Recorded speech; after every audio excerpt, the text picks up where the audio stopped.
merci beaucoup comme lu ñuy wax le damay waxtaan nag askanu Njaareem Limaamulaay di leen wax ne même porte à porte yëpp loo xam ne def nañ ko tey ku dëkk Géejawaay dëkk Cheikh Wade dëkk Njolofeen doo ragal waaye ñun on répond pas aux provocations xam nga ñun nan la ñuy répondre tey mooy lu ma wax sama gars yi képp koo xam ne ñëw nga indaale violence ñun xam nga la ñuy répondre ñun réalisation la ñuy répondre ak programme tey yaa ngi koy wax fii léegi ñun avant ñuy wax programme xam nga programme yomb na ku si nekk mën nga bind waaye tey ku dugg YouTube wala Facebook muy engagé pour l'action sociale booloo defar sunu Sénégal ñun dañoo def ay réalisation yoo xam ne nit ñi teg nañ si seen bët donc ñu ne réalisation yooyu ñu def au lieu ñun ñuy ñëw naan dañuy def ay programme dañuy réaliser ba pare lépp loo xam ne mën nañ ko benn tey suñu defee maire de la commune de Ndiarème Limamoulaye dinañ si def fukk damay wax gars yi bëgg falu bum tax mukk nga wax loo xam ne mënoo ko wala ngay wax loo xam ne amoo ko tey lu leer laa leen wax ku war a nekk maire de Ndiarème Limamoulaye suñu borom bind na koo pare 23 janvier su jeexee ñun ñii ñëpp mooy le 24 janvier ñun ñëpp dañuy xëy tey ñun ñoo bokk ndey ñun ñooy naanandoo ataaya damay wax gars yi surtout candidats yi di leen woo à la non violence xam nga lu tax tey askan bi ñi ngeen di xeex ak def naa ni jaruñ ko parce que ñoom tey seen bopp duñ toj duñ gaañu tey ñun fii koñ bi ñoo ko bokk ñoo bokk ndey ñoo bokk baay jarul xasante jarul saagante parce que ku si nekk nit mën nga ñëw présenter sa programme démocratie lañ wax ku si nekk mën nga ànd ak ku la neex tey soo leen jëlee samay mbokk am na ñoo xam ne tey bokk nañ fële ñeneen ñi bokk feneen mais teewul samay mbokk ñu ci bëri tey ñi ngi ànd ak man waaye am na ñoo xam ne ay mbokk jàmbur la tey gis nañ sama programme looloo tax tey ñu ñëw ànd ak man pour wax leen ne nag affaire bi réalisation la ak programme. élection gox-goxaan lañ wax nekkul affaire de parti dañoo war a teg si gox bi kan moo xam gox bi maam bi dama koy wax fii te dama koy waxaat di ko répété 11 candidats lan 11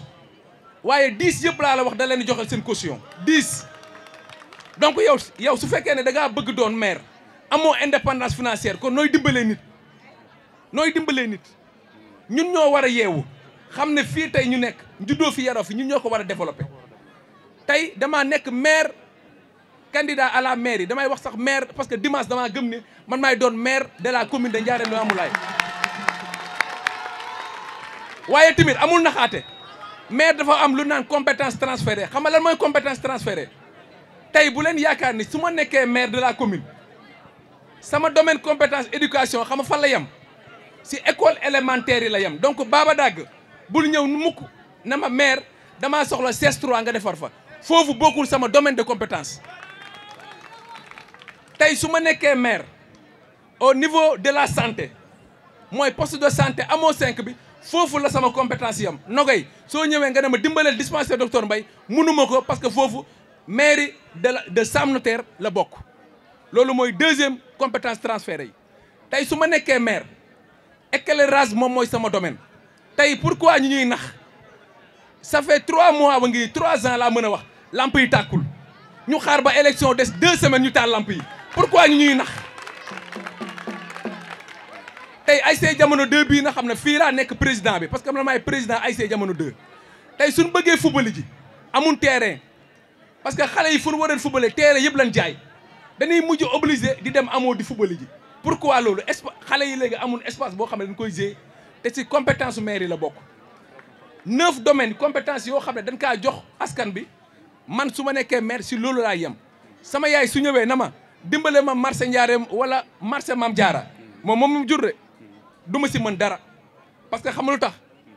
marché yi lu muy dugal ñaar yooyu pour maire bi la nekkul pour sama yaay nekkul pour Ndeye Thiam nekkul pour sama papa loolu dafa war a leer ñu xam ko fu may daanelee di wax mooy ñun mooy suñu problème éducation te éducation base bi su baaxul mooy fondement looy tabax su baaxul dara du dem enseignants yi ak professeurs yi ñu ngi fii plus de 4 milliards lañ génnee waa pouvoir bi tey ça fait 1 mois professeurs yi ñi ngi grève parce que dañuy réclamer seen i indemnité jàngaleetul pendant ce moment suñu doom yi ñoom demul jàngale ji demul jàng ji ñun ñoo war a jug defar lii loolu noonu nag ma la wax moom mooy 9 domaines compétences yoo xam ne tey ku si nekk ñun mën nga nekk maire parce que maire compétence yi da la ko bindal tegal la ko waaye xam nga maire yi fa la liy rawantee mooy maire day indi amélioration tey man mii man ma nekk ingénieur à la Sonatel su ma nekkee maire xam nga ban évolution laa mën mooy tey fii nii képp ku fi soxla extrait def naa jour boobu di nga perte journée pour que yow nga am extrait bi Souleymane Thiam yow xam nga bu baax ne yéen ñu nekkoon Europe ñun ñi ñëpp tey bis boo soxlaa papier en Europe da ngay dugg si site web bi def www.mairie-ndiarème-limamoulaye.sn fii ñëpp am téléphone nga ñëw dugal say données ñu jox la sa extrait nga tiire ko nga dem liggéey ji pourquoi loolu compétence yooyu mënuñ ko te am na fi waaye tey su ma nekkee maire lépp luy wàllu commerce mënuma ko nekkul sama domaine damay dugal foofu lan moo tax ma ne damay liggéey ak sama xarit muy Baye Lamine Koundoul ñëpp xam nañ ni ba mu jàngi jee Tunisie su ko neexoon day dugg si bureau yi waaye tey da ko fayitin créer 2 entreprises ba pare mi ngi jël ay liggéey donc moom loolu mooy liggéeyam moom lañ koy jox Seydou Diop ñëpp xam nañ ko mi ngi si nettoiement bi kooku loolu mooy profilam loolu mooy compétence am donc ñun suñu nekkee maire loolu noonu Seydou Diop moo koy yor parce que mooy domaine am di wax Adja na xam ne moom mooy sunu responsable féminine chaque fois dama koy wax 8 mars 2013 laa commencé financement avec Adja xam nga la moo tax ma jox ko Adja sama yaay ba mu ñëwee ñoom ñu demandé financement dama ne maire man sama yaay du ma leen jox financement xam lu tax moom actuellement soo ko joxee financement xaalis bi da nga ko jeter par la fenêtre lu mu si mën ma jël Adja ne ko Adja kaay moom laa njëkk formé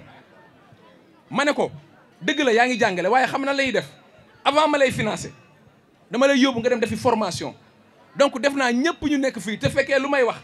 mi ngi si sama page Facebook te ñëpp ñoo xam ne gis nañ ko Baba Dagg chaque fois da ngay laaj Adja ko jinjeer bi jinjeer boobu ñoo ko yóbbu formation tey mu la koy jox ba tey mu am entreprise am donc ñun forme de financement yooyu looñu def nekkul rek dañuy ñëw jox nit ki xaalis parce que dafa maa neex ñun loolu duñ ko def maam bi ñun loolu la nekk am na ñoo xam ne tey ñun ñu fi nekk ñu si bëri politique nekkul suñu métier tey profil yi ma la wax yëpp soxla woon xaalisu aada tey bis bu nekkee maire te dama kaa wax fii xaalisu aada yaa may jël te ma wax ko man su ma nekkee maire Ndiarème Limamoulaye salaire lu maire bi xam nga ñaata la 500000 la man soxlawuma 500000 salaire lu maire bi dama koy jël delloo ko askan bi man su ma nekkee maire te maa ko wax fi devant les télévisions soxlawuma 500000 salaire lu maire samay conseils yi aussi xam nga lan mooy liggéeyu conseil un conseiller municipal waroo dem maire yi à part délibération conseiller da nga war a toog kër nga liggéey su fekkee yow problème am na ci kër gi nga xool yow noo koy réparé waaye tey nit day ñëw di la campagne naan la votel ma soo ma votelee su ma nekkee maire yi naa la wutal liggéey mais yow kooku mënul wutal boppam liggéey nan la lay wutalee liggéey moo tax sunu yaay yi ñoom ñoo war a yeewu dimbale ñu parce que au soir du 23 janvier élection yi raw gàddu la tey lii nii ma fi wax yëpp su fekkee nekkuma maire de la commune mënu ma ko def ñun liggéey nañ 50% pour le moment lépp rafet na waaye man damaa jàpp ne comme sama xarit bi nu mu ko waxee des na 50% mooy le jour du scrutin moom moo gën a am solo di ñaan nit ñi ñu teel a ñëw 8 heures ñoom ñu ñëw rang na xam ne avant midi ñun dinañ voter na xam ne à 16 heures suñu amee tendance yi Jules Thiam yow ak Antamara loolu ñëpp dinañ si liggéey ak ñëpp ñoo xam ne soxla na leen ñun à 17 heures Ada Koundoul sera déclaré maire de la commune de Ndiarème Limamoulaye